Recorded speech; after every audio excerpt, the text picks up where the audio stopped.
अच्छा, ये लास्ट हमने जो स्लाइड्स देखी थी या बुक में हमने जो डिस्कशन की थी वो पोर्ट नंबर के हवाले से हमने बात की थी। राशिद ने भी एक बात की थी कि अयाना जो साइट है उसको भी देखा जाए। तो अयाना साइट मैंने ओपन की है, अयाना की AINA.org। इस साइट को मैंने ओपन किया और उसमें से पोर्ट नंबर के हवाले से जो इंफॉर्मेशन है वो पिक की है। और यहाँ पे देखें कि लास्ट अपडेटेड कब की है, कब लास्ट अपडेट हुई थी। 25 जून को लास्ट अपडेट हुई है। ठीक है। और अगर आप इसमें RFC से मुराद होता है request for change, request for change या रिक्वेस्ट फॉर कमेंट्स। अच्छा, यहाँ पे देखें आपके सामने ये कुछ पोर्ट्स नंबर लिखी हुई हैं।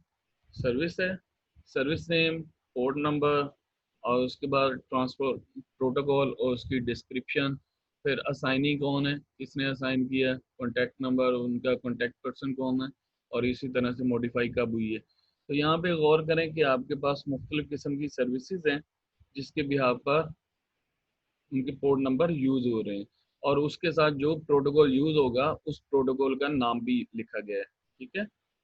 तो यहाँ पे अगर डे टाइम को देखें तो डे टाइम जो हमने वहाँ पे वेरीफाई किया था 13 था, जो हमने डिस्कस किया था उसकी पोर्ट नंबर 13 है डे टाइम का। ये TCP के साथ भी यूज हो रहा है और UDP के साथ भी यूज हो रहा है। दोनों प्रोटोकॉल के साथ ये डे टाइम का प्रोसेस यूज होता है। जब आप UDP को यूज करना चाहते हैं तो आपकी एप्लीकेशन UDP को यूज करते हुए 13 को वहाँ पे प्लेस किया जाएगा, और इसी तरह से TCP की अगर प्रोटोकॉल यूज हो रहा है तो उसके मुताबिक होगा। हाँ जी नाजिश, पूछना है कुछ?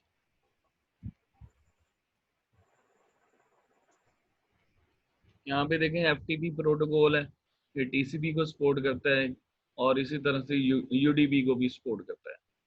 ठीक है। और उसका पोर्ट नंबर सेम है। और FTP SCTP को भी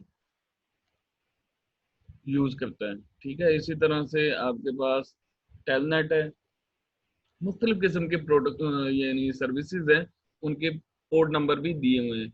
SMTP जो मैंने पहले बताया था 25 है उसकी पोर्ट, वो यहाँ पे मेंशन है।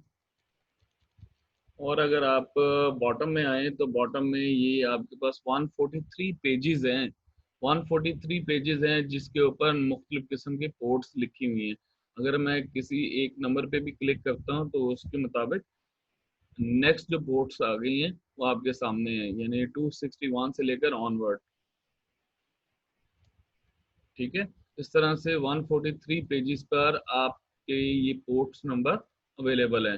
तमाम पोर्ट्स आपके सामने, आप इनको एक्सप्लोर कर सकते हैं। राइट।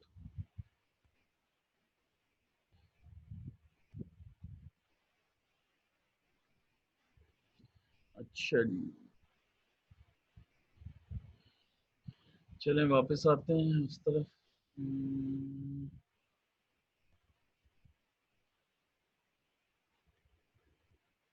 अच्छा, इसी तरह एक और स्क्रीन में आपको आपके सामने शेयर करता हूँ।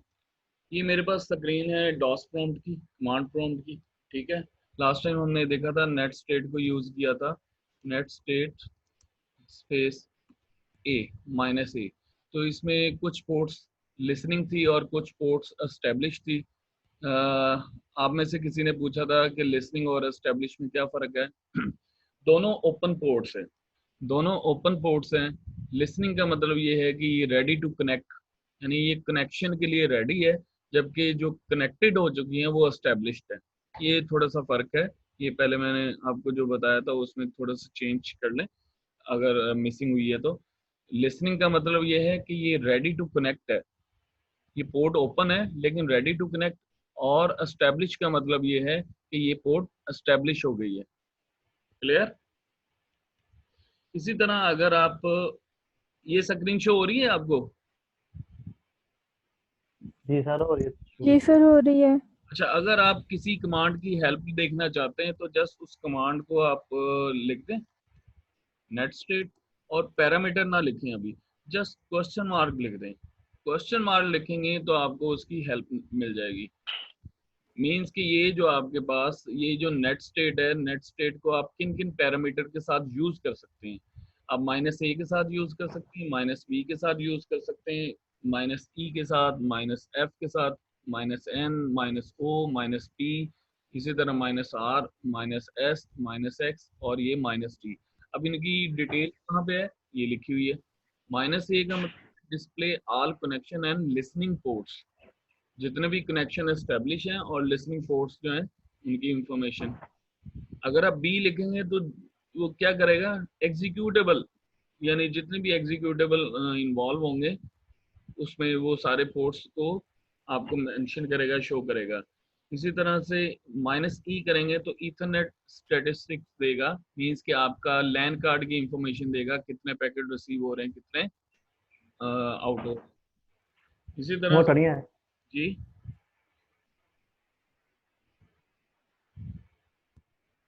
अब यहाँ पे -n का मतलब है display addresses and port number in numerical form, ये सिर्फ न्यूमेरिकल फॉर्म में डिस्प्ले करेगा। और -o का मतलब है ऑनिंग process ID associated with each connection. ठीक है, इसी तरह से आपके पास फर्दर पैरामीटर अवेलेबल है, इनको भी आप यूज करते हुए आप मुख्तलिफ किस्म की इंफॉर्मेशन पिक कर सकते हैं नेट स्टेट कमांड के थ्रू। ठीक है, जैसे आर है, आर क्या करेगा, राउटिंग टेबल को शो करेगा। ठीक है, अगर नेट स्टेट आर -r भी मैं लिखता हूँ तो ये मेरे पास राउटिंग टेबल जनरेट हो गया है। इसी तरह से अगर मैं नेट स्टेट -n लिखता हूँ तो मेरे पास न्यूमेरिक फॉर्म में आईपी एड्रेस और उनकी पोर्ट नंबर आपके सामने नजर आ रहे हैं। देख सकते हैं आप मैंने क्या किया है, नेट स्टेट -n, ये मेरे कंप्यूटर का आईपी एड्रेस है, और ये जो दूसरे कनेक्शन एस्टेब्लिश हैं ये उनका है। 443 मैंने आपको बताया था किस पोर्ट को रिप्रेजेंट करता है। ये HTTP। जी, HTTP। HTTP। HTTPS, हाँ। यानी जो जो मैंने वेब पेज HTTPS का ओपन किया हुआ है या सिक्योर सॉकेट पे जो जो प्रोटोकॉल जो जो वेब पेज है उसके मुताबिक उसका आईपी एड्रेस और उसके आगे उसका पोर्ट नंबर। अब ये सर्वर साइड है और ये क्लाइंट साइड है। देखें क्लाइंट साइड पे देखें जितने भी पोर्ट्स हैं ये सारी उस रेंज में फॉल करती है, डायनेमिक पोर्ट्स में। Yes sir. ठीक है, क्लियर। क्लियर है सर। वापस आते हैं हम अपने बुक की तरफ। अच्छा, यहाँ तक हम पहुंच चुके थे। सर स्क्रीन ही शो हो रही। हाँ अब हो रही। हो रही है, जी सर अब हो रही सर। अब हो रही है। अच्छा, मैं थोड़ा सा एडजस्टमेंट कर दूंगा। अच्छा, नेक्स्ट वन क्या है जी हमारे पास, नेक्स्ट वन है एनकैप्सुलेशन एंड डीकैप्सुलेशन। ये भी एक सर्विस है किसकी, ये भी एक सर्विस है उस ट्रांसपोर्ट लेयर की। ट्रांसपोर्ट लेयर की एक सर्विस है एनकैप्सुलेशन एंड डीकैप्सुलेशन। एनकैप्सुलेशन जो परफॉर्म होती है बेसिकली सेंडर साइड पर परफॉर्म होती है। एनकैप्सुलेशन से ठीक है। मुराद ये है कि कुछ इंफॉर्मेशन प्लेस करना पैकेट के ऊपर, जो डाटाग्राम है, जो पैकेट है या सेगमेंट है उसके ऊपर कुछ इंफॉर्मेशन प्लेस करना। मतलब इंफॉर्मेशन कहाँ पे प्लेस होती है, हेडर के अंदर। और हेडर के अंदर किस किस्म की इंफॉर्मेशन होगी, यहाँ पे दोनों प्रोसेस के कोड नंबर मेंशन होंगे, दोनों प्रोसेस के कोड नंबर और कुछ अदर इंफॉर्मेशन भी वहाँ पे प्लेस होंगी। मतलब क्लाइंट साइड से सेंडर साइड पर पैकेट सेंड होना है, तो क्लाइंट साइड का जो प्रोसेस उसको इनिशिएट कर रहा है एप्लीकेशन लेयर पर, और सर्वर साइड या रिमोट साइड पर जो कंप्यूटर है, जो डेस्टिनेशन साइड पर जो कंप्यूटर है, उसका जो प्रोसेस है उसका प्रोसेस आईडी दोनों मेंशन होंगे उस पैकेट के ऊपर। और उसके अलावा कुछ इंफॉर्मेशन भी होगी, मींस के उसका नंबर वगैरह भी वहाँ पे मेंशन होगा कि उस, अगर तो सीक्वेंस नंबर यूज कर रहे हैं तो इसका मतलब ये है कि आप ऑर्डर को मेंटेन करेंगे। ठीक है, और टीसीपी प्रोटोकॉल यूज होता है जब आप सीक्वेंस को मेंटेन करते हैं, यानी हर पैकेट का हर एक सीक्वेंस नंबर होगा। ठीक है, और डीकैप्सुलेशन कहाँ पे परफॉर्म होगी, रिसीवर साइड पर। डीकैप्सुलेशन आपकी रिसीवर साइड पर होगी। और इसमें होता क्या है कि हेडर को रिमूव किया जाता है जब पैकेट रिसीव होता है तो हेडर को रिमूव किया जाता है और नेटवर्क लेयर पर आईपी मैच हो गया, और नेटवर्क लेयर पर जब आईपी मैच हो गया तो वहां से उस आईपी हेडर को रिमूव कर दिया और पैकेट को ट्रांसपोर्ट लेयर पर सेंड कर दिया जाता है। ट्रांसपोर्ट लेयर पर प्रोसेस आईडी देखा जाता है और जिस प्रोसेस आईडी के लिए वो पैकेट रिसीव हुआ है उस प्रोसेस को वो ट्रांसफर कर दिया जाता है। ठीक है, एनकैप्सुलेशन और डीकैप्सुलेशन की समझ आई है? सर रिपीट कर दें एक बार। सिंपल, आपके पास एक कैंडी है ना, कैंडी को अगर आप रैप कर दें, उसके ऊपर आप पेपर आप उसको चढ़ा दें, तो उस हाँ और जी। उसके अंदर आप कुछ और भी प्लेस करके उसको बंद कर दें तो वो एनकैप्सुलेशन है। और जब डीकैप, दोबारा खोलेंगे तो वो डीकैप्सुलेशन होगी। हाँ जब दोबारा खोलेंगे तो वो डीकैप्सुलेशन होगी। जी बिल्कुल ऐसे ही जैसे कैप्सूल होता है, आप मेडिसिन आप यूज करते हैं तो मेडिसिन में जो कैप्सूल होते हैं उस कैप्सूल के अंदर मेडिसिन होती है, पाउडर फॉर्म में जी। मेडिसिन होती है या लिक्विड फॉर्म में मेडिसिन होती है। ठीक है, वो बंद होती है, एनकैप्सुलेट होती है उसमें। जब आप उसको ओपन करते हैं तो वो डीकैप्सुलेट होती है। यानी सेंडर साइड पर एनकैप्सुलेशन और रिसीवर साइड पर डीकैप्सुलेशन। डीकैप्सुलेशन। ठीक है, उससे पता लगता है कि किस प्रोसेस के लिए ये पैकेट रिसीव हुआ है। डीकैप्सुलेशन में पता लगता है किस पैकेट के लिए और किस प्रोसेस के लिए ये पैकेट या ये मैसेज रिसीव हो रहा है, या किस प्रोसेस को ये पैकेट ट्रांसफर करना है। ठीक है, ठीक है। अब यहाँ पे देखें, यहाँ पे डायग्राम दिया हुआ है। ये क्लाइंट साइड है, ये सर्वर साइड है। यहाँ पे क्लाइंट का प्रोसेस है एप्लीकेशन लेयर पर, और ये ट्रांसपोर्ट लेयर है।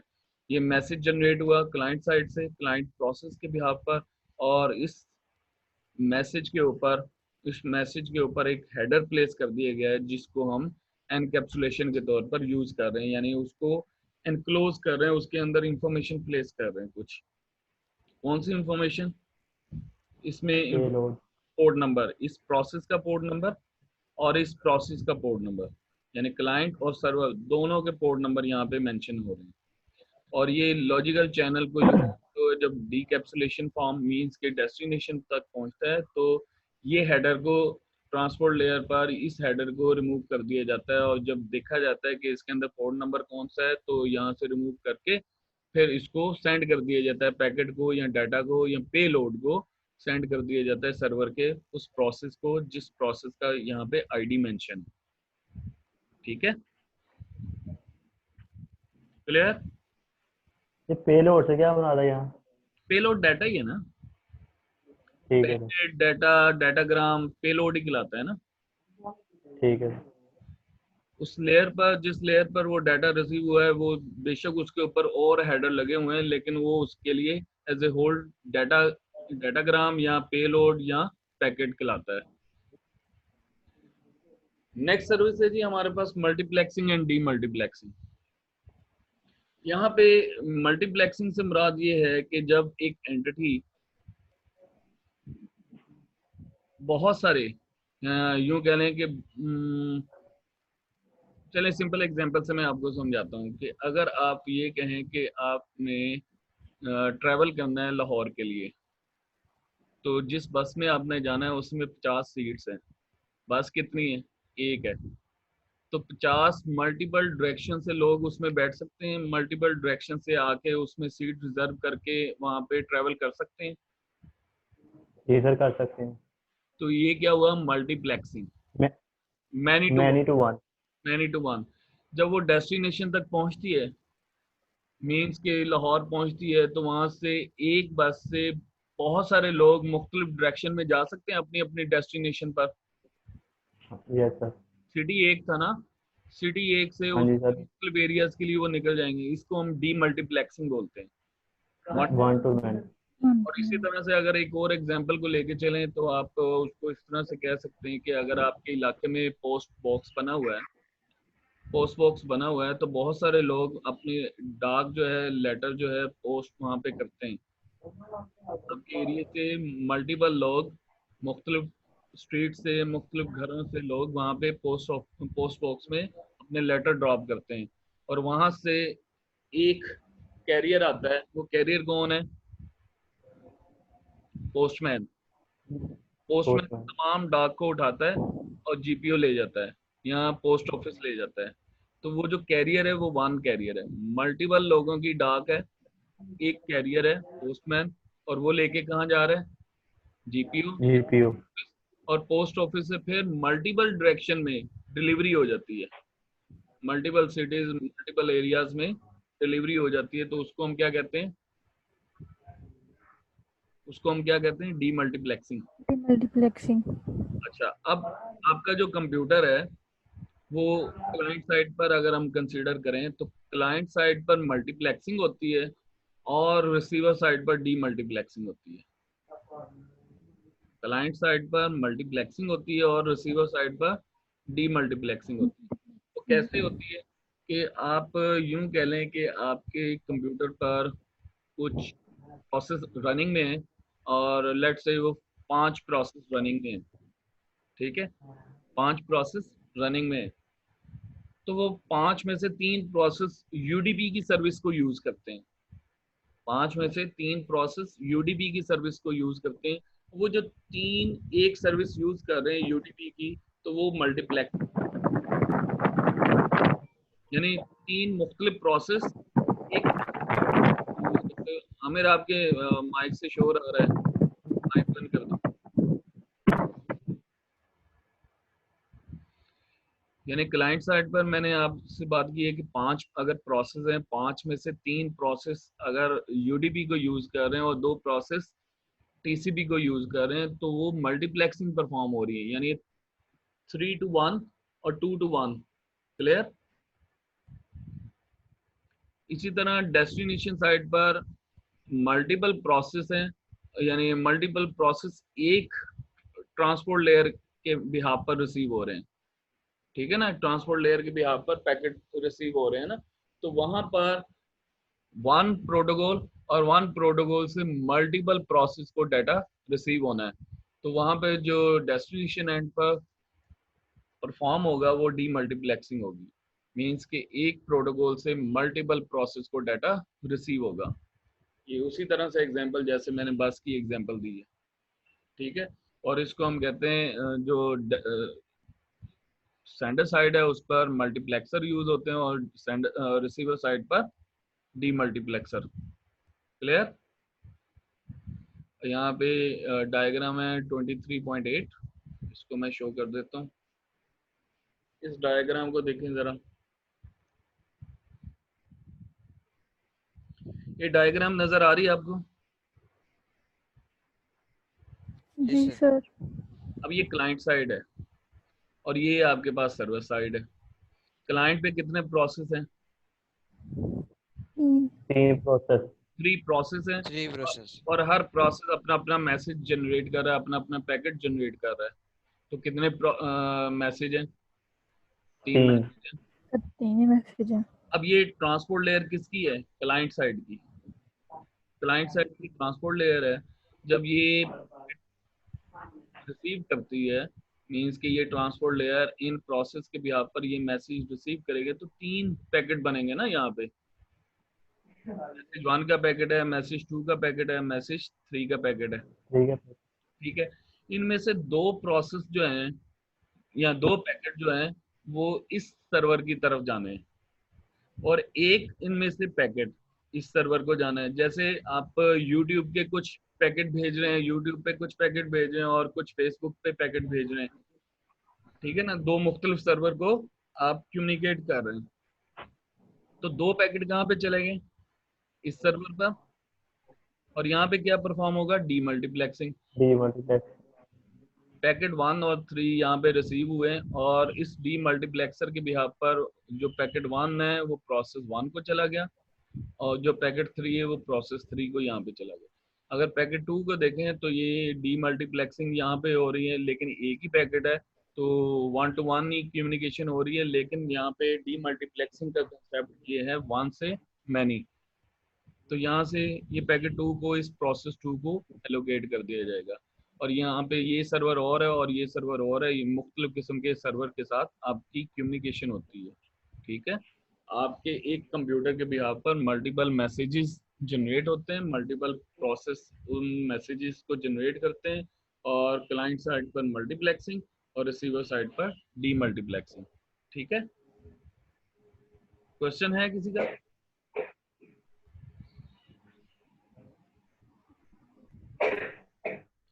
भाई क्वेश्चन है किसी का? No sir. अच्छा जी, फ्लो कंट्रोल नेक्स्ट सर्विस है हमारे पास, फ्लो कंट्रोल। फ्लो कंट्रोल का मतलब ये होता है कि स्पीड को मेंटेन करना। अब कौन सी स्पीड को मेंटेन करना? क्लाइंट साइड की और रिसीवर साइड की, सेंडर साइड और रिसीवर साइड की स्पीड को मेंटेन करना। अब सेंडर क्या करता है? सेंडर ने पैकेट सेंड करने हैं, रिसीवर ने पैकेट रिसीव करने हैं। तो बैलेंस होना चाहिए दोनों की स्पीड में।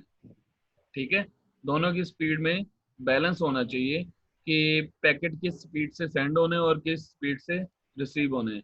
बाज़ औक़ात ऐसा होता है कि जो सेंडर है वो पैकेट बहुत ज़्यादा तेज़ी से सेंड करता जाता है, और अगर रिसीवर की इतनी कैपेसिटी ना हो उस स्पीड से वो पैकेट रिसीव ना कर पाए, तो चांसेस ये हैं कि आपके पैकेट जो हैं वो डिस्कार्ड हो जाए, लॉस हो जाए। समझ आ रही है बात की? जी सर। कि अगर सेंडर जो है बहुत तेजी से पैकेट सेंड करता जा रहा है, लेकिन रिसीवर की ये कैपेसिटी नहीं है,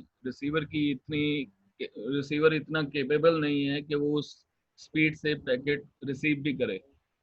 जितनी उसकी कैपेसिटी है उसके मुताबिक वो पैकेट रिसीव करेगा, बाकी पैकेट को क्या करेगा? डिस्कार्ड करेगा। डिस्कार्ड कर देगा। और इसी तरह से आपके पास उसको कंट्रोल करने का एक मैकेनिज्म होता है। ठीक है, तो सेंडर को कंट्रोल करने का एक मैकेनिज्म होगा। और इसी तरह से अगर जो प्रोड्यूसर है, मींस कि जो सेंडर है, वो बहुत स्लो पैकेट सेंड करता है, मतलब बहुत देर के बाद डाटा सेंड करता है, तो रिसीवर साइड को क्या करना पड़ेगा? वेट करना वेट करना पड़ेगा। वेट पड़ेगा। करना पड़ेगा। तो ये इशू है कि दोनों की स्पीड को मेंटेन किया जाए, इसलिए उसको हम फ्लो कंट्रोल कहते हैं। ठीक है, फ्लो कंट्रोल का मतलब ये है कि उनके दरमियान में स्पीड को बैलेंस किया। तो उसमें दो कैटेगरीज होती हैं, पुशिंग और पुलिंग। पुशिंग और पुलिंग। Pushing pulling. पुलिंग। ये होता है कि जो सेंडर है वो डाटा सेंड करता जाए बगैर किसी रिक्वेस्ट के, डाटा उसके पास आया है और उसने सेंड कर देना है। किसको? रिसीवर को। रिसीवर ने रिक्वेस्ट सेंड नहीं की, लेकिन वो डाटा उसको सेंड कर रहा है, उसको हम कहते हैं पुश। और पुलिंग का मतलब ये है कि request on the request of receiver, on the request of receiver then sender send करेगा पैकेट। ठीक है, उसको हम कहते हैं पुलिंग। पुलिंग का मतलब रिक्वेस्ट के बाद पैकेट सेंड होना है, पुशिंग का मतलब बगैर रिक्वेस्ट के पैकेट सेंड करना। धक्के नाल ही सेंड करना। जी, यहाँ पे देखें, इस डायग्राम में देखें, प्रोड्यूसर कौन है? सेंडर। कंज्यूमर कौन है? रिसीवर। आप इस तरह से कंसिडर कर लें, ये सेंडर है, ये रिसीवर है। तो जैसे जैसे इसके पास पैकेट जनरेट होते हैं सेंडिंग के लिए, तो ये सेंड कर देगा बगैर किसी रिक्वेस्ट के। ठीक है, तो उसको हम क्या कहते हैं? पुशिंग। और पुलिंग का मतलब ये है कि यहाँ पे रिक्वेस्ट आएगी, प्रोड्यूसर देन उसको प्रोड्यूस करने के बाद सेंड करेगा और कंज्यूमर उसको कंज्यूम करेगा। ठीक है,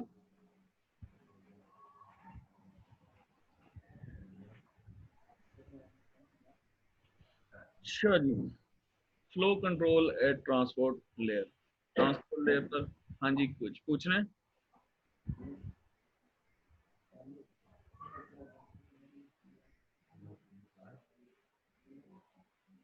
पूछना है यहाँ पे किसी ने?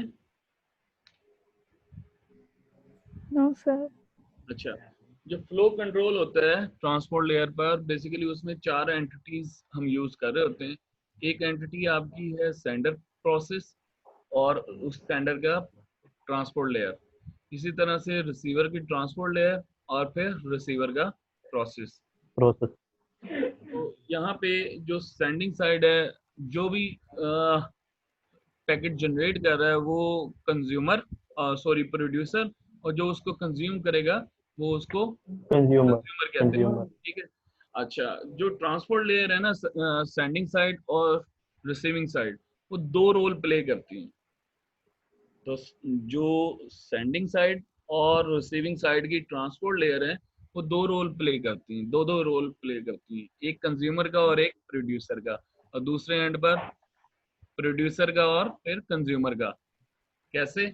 यहाँ पे इस डायग्राम में देखें, ये सेंडर है, इसको हम प्रोड्यूसर बोलते हैं। इसने मैसेज पुश किया किसको? ट्रांसपोर्ट लेयर को। Transport layer. मतलब ट्रांसपोर्ट लेयर ने इसे रिक्वेस्ट तो नहीं सेंड की एप्लीकेशन लेयर को कि मुझे डाटा दो, नो सर। तो इसने जो भी इसके पास पैकेट जनरेट हुआ है सेंडिंग के लिए, इसने ट्रांसपोर्ट लेयर को डिलीवर कर दिया है उसको, इसका मतलब पुश कर दिया है। ठीक है, क्लियर? भाई क्लियर है? रिपीट कर दे एक बार। Yes sir. जब एप्लीकेशन लेयर पर पैकेट सेंडिंग के लिए रेडी है तो इसने फौरन सेंड कर देना है ट्रांसपोर्ट लेयर को, कि ताकि ये आगे फॉरवर्ड हो जाए। ठीक। ठीक है, और ट्रांसपोर्ट लेयर ने, मैंने आपको बताया कि इसने दोनों काम करने हैं, कंज्यूमर का और प्रोड्यूसर का। प्रोड्यूसर का भी। इसने डाटा को कंज्यूम करना है, मींस के छोटे छोटे पार्ट्स में, सेगमेंट्स में भी डिवाइड करना है, और उसके अंदर एनकैप्सुलेशन भी परफॉर्म करनी है, तो इसने उसको कंज्यूम करना है। कंज्यूम करने के बाद, यानी एनकैप्सुलेशन करने के बाद, इसने एक नया पैकेट जनरेट कर दिया जिसको हम सेगमेंट बोलते हैं। अब ये प्रोड्यूस कर रहा है, और प्रोड्यूस के बिहाफ पर पैकेट्स जो हैं वो पुश किए जा रहे हैं रिसीवर साइड पर, और रिसीवर साइड पहले उसको कंज्यूम करेगा, मींस के उसका करेगा, और उसके बाद जो पैकेट उसके अंदर से डाटा निकलेगा वो प्रोड्यूसर के तौर पर प्रोड्यूस करेगा और रेलिवेंट प्रोसेस को डिलीवर करेगा, पुल कर देगा, क्योंकि रिसीवर ने रिक्वेस्ट की थी। ठीक है, तो ये पुल करेगा रिक्वेस्ट के बिहाफ पर। समझ आ रही है? और यहाँ पे भी जी सर आ रही है। यहाँ पे ट्रांसपोर्ट टू ट्रांसपोर्ट लेयर पर फ्लो को कंट्रोल किया जा रहा है, और यहाँ पे कंज्यूमर और प्रोड्यूसर के दरमियान में फ्लो कंट्रोल। फ्लो कंट्रोल को ये। अच्छा, अब फ्लो को कंट्रोल करने के लिए मैकेनिज्म क्या होगा? बफर यूज होते हैं। फ्लो को कंट्रोल करने के लिए मैकेनिज्म जो यूज होगा उसको बफर कहते हैं। बफर कहते हैं टेम्परेरी मेमोरी। सेंडर साइड पे भी बफर यूज होगा और रिसीवर साइड पे भी। रिसीवर साइड पर भी। ट्रांसपोर्ट लेयर पर दो बफर यूज होंगे दोनों साइड पर, एक सेंडिंग साइड और एक रिसीविंग साइड, दोनों ट्रांसपोर्ट लेयर पर बफर होंगे यूज। अगर तो बफर फुल है, तो अगर सेंडिंग साइड पे बफर फुल हो गया है तो ये मजीद पैकेट रिसीव नहीं करेगा एप्लीकेशन लेयर से, और उनको ये आगे फॉरवर्ड मूव करेगा। ठीक है, और अगर रिसीवर साइड पे बफर फुल है तो रिसीवर मजीद पैकेट उसमें जो आने वाले नए पैकेट है उनको रिसीव नहीं कर सकता है जब तक रिसीवर उसमें से, अपने बफर में से पैकेट को पिक करके कंज्यूम ना कर ले। क्लियर है बात? क्लियर है सर। अच्छा, यहाँ पे फ्लो अब कैसे कंट्रोल होता है? फ्लो के लिए स्लाइडिंग विंडो यूज होती है। फ्लो के लिए हाँ जी सर जी। स्लाइडिंग विंडो एसटीपी या sliding window, TCP? Sliding window. अभी प्रोटोकॉल की हमने बात नहीं की। एक तो ये जो एक दो चीजें हैं वो मैंने बाद में डिस्कस करनी है, पहले मैं स्लाइडिंग विंडो की एक डायग्राम दिखा देता हूँ आपको। चलें, इस डायग्राम में देखें, ये एक जैसे कैलेंडर के ऊपर वॉल कैलेंडर होते हैं ना, उसके ऊपर एक स्ट्रिप सी लगी होती है और डेट्स वगैरह के ऊपर आप एडजस्ट कर लेते हैं। है माइंड में? No sir. भाई कैलेंडर जो आप वॉल कैलेंडर यूज करते हैं, बाजू का तो उस पे स्ट्रिप होती है, उसके ऊपर एक छोटा सा पोर्शन होता है जिसको आप एडजस्ट करके करंट डेट के ऊपर आप उसको प्लेस कर देते हैं। वो रेक्टेंगल सा होता है और वो उसके ऊपर वो शो हो जाता है कि आज की डेट ये है। उस पे वो प्लास्टिक लगा होता है और बाकी रिबन होता है जिसको आप स्लाइड भी कर लेते हैं। जी सर। नेक्स्ट डेट कौन सी है, वो उस डेट के मुताबिक उसको अप डाउन या लेफ्ट टू राइट आप मूव कर लेते हैं। ये अक्सर कैलेंडर के साथ होता है ये रिबन। इसको हम स्लाइडिंग विंडो के तौर पर हम कंसिडर करेंगे। ये हमारे पास बफर है। ठीक है, बफर में से 4 पैकेट जो हैं वो सेंड हो चुके हैं। उन 4 पैकेट के कलर देखें, यहाँ पे ब्लू है, इसको मार्क कर दिया जाता है। और जो स्लाइडिंग विंडो का साइज है वो सेपरेट है, आप बता सकते हैं इस स्लाइडिंग विंडो में कितने पैकेट आ सकते हैं? तो सर 6 7। फिर 7 7। और बफर का साइज कितना है? बफर का साइज बफर का साइज कितना है? 0 से लेकर 11 तक और 12 से लेकर 15 तक। 15 कितने? तक 16 पैकेट के लिए। 16 पैकेट का एरिया है। 16 पैकेट के अंदर आपने जो स्लाइडिंग विंडो रखी हुई है वो 7 पैकेट के लिए रखी है। जो सेंड हो चुके हैं उसको मार्क कर दिया है ब्लू कलर से, ठीक है। जो सेंड होने हैं वो अभी वाइट कलर में है, जिसके ऊपर स्लाइडिंग विंडो है। अब जैसे ही इसका पैकेट यानी इस 0 पैकेट का एक्नॉलेजमेंट आ जाएगा तो ये अनमार्क हो जाएगी, ये जगह अनमार्क होगी और ये विंडो क्या हो गया, ये वाइट हो जाएगा, ठीक है। ये एरिया वाइट हो जाएगा और बाकी जो ब्लू एरिया है वो यहाँ पे यही रहेंगे। अब अगर इस बी डायग्राम में देखें तो आपके पास 5 पैकेट सेंड हो चुके हैं। पहले आपके 4 पैकेट थे, अब एक और 5वां भी सेंड हो गया है तो उसको मार्क कर दिया गया है ब्लू कलर से। इसी तरह से आप देखें कि यहाँ पे 7 के 7 पैकेट सेंड हो चुके हैं। विंडो स्लाइडिंग विंडो फुल हो गई है। अब ये मजीद आगे उस वक्त तक मूव नहीं करेगी जब तक इसमें जगह नहीं, ठीक है। तो अब यहाँ पे देखें 0 पैकेट का एक्नॉलेजमेंट आ गया है तो एक स्टेप विंडो आगे चलेगी क्योंकि एक एक उसके पास ब्लॉक खाली हो गया था, तो एक स्टेप आगे स्लाइड कर गई है। समझ आ रही है? जी सर। इसको हम कहते हैं स्लाइडिंग विंडो कंसेप्ट। नेक्स्ट हम क्लास में एरर कंट्रोल को देखेंगे, ठीक है, और इसमें स्लाइडिंग विंडो को भी दोबारा से देखेंगे, ठीक है? अभी कोई क्वेश्चन है तो बोलें। कोई क्वेश्चन नहीं है। चलें, नेक्स्ट टाइम के लिए अल्लाह हाफिज़ फिर।